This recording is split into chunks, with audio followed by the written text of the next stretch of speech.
ধরা পড়ে গেল মিশকা। রূপা সূর্যের সাথে বাড়িতে ফিরে আসার পর থেকে সূর্যের সাথে এমন ব্যবহার করছে যেন রূপা সূর্যকে একেবারেই পছন্দ করছে না। সূর্য কতবার রূপাকে বলল, রূপা মা তোমার কি চাই, তুমি আমাকে বলো, তোমার যা চাই আমি সব কিছু তোমাকে এনে দেবো। কিন্তু রূপা ওর বাবাকে বলল, আমার কিছু চাই না, আমার যা চাই তুমি কি সেটা আমাকে এনে দিতে পারবে? সূর্য বলল, তুমি বলেই দেখো না তোমার কি চাই, আমি ঠিক তোমাকে সে জিনিসটা এনে দেবো। তখন রূপা বলল, আমি কোনো জিনিসের কথা বলছি না। সূর্য বলল, তাহলে তুমি কি চাও? রূপা বলল, আমি আমার মাকে চাই, তুমি আমার মাকে এনে দিতে পারবে? সূর্য তখন রূপাকে কিছু বলতে পারলো না।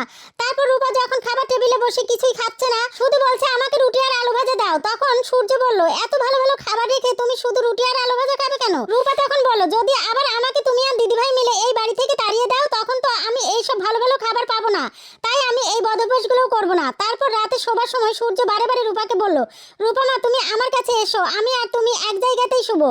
তখন রূপা বলল, না বাবা, হিংসুকুটি তোমার কাছে শুতে খুব ভালোবাসে, তাই আমি হিংসুকুটিকে ছাড়া তোমার পাশে একা একা শোবো না। যেদিন হিংসুকুটি আর আমি দুজন তোমার পাশে শুতে পারবো সেদিনই আমি তোমার পাশে শোবো।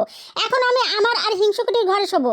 লাবণ্য বলল, দিদি ভাই তুমি একা একা ও ঘরে শুতে পারবে? তাহলে আমি তোমার পাশে শুই।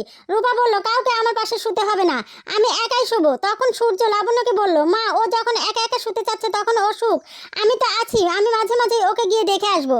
এই বলে তখন যে যার ঘরে চলে গেল। রূপা অনেকক্ষণ জেগে থেকে তারপর এক সময় ঘুমিয়ে পড়লো। মিশকা টকে টকে রয়েছে যে কখন রূপা ঘুমিয়ে পড়বে, তখন আমার কাজটা আমি সেরে ফেলবো। মিশকা ভেবেছিল এই একটা সুযোগ, রূপা ঘুমিয়ে পড়লে রূপাকে আমি যেভাবেই হোক মারার চেষ্টা করব। তারপর মিশকা প্রথমে সূর্যের ঘরে দেখে এলো যে সূর্য ঘুমিয়ে আছে। তারপর এলো রূপার ঘরে। রূপার ঘরে আসার সাথে সাথে রূপার ঘুমটা ভেঙে গেল। রূপা তখন মিশকাকে দেখে বলল, তুমি কেন এখানে এসেছো এত রাতে?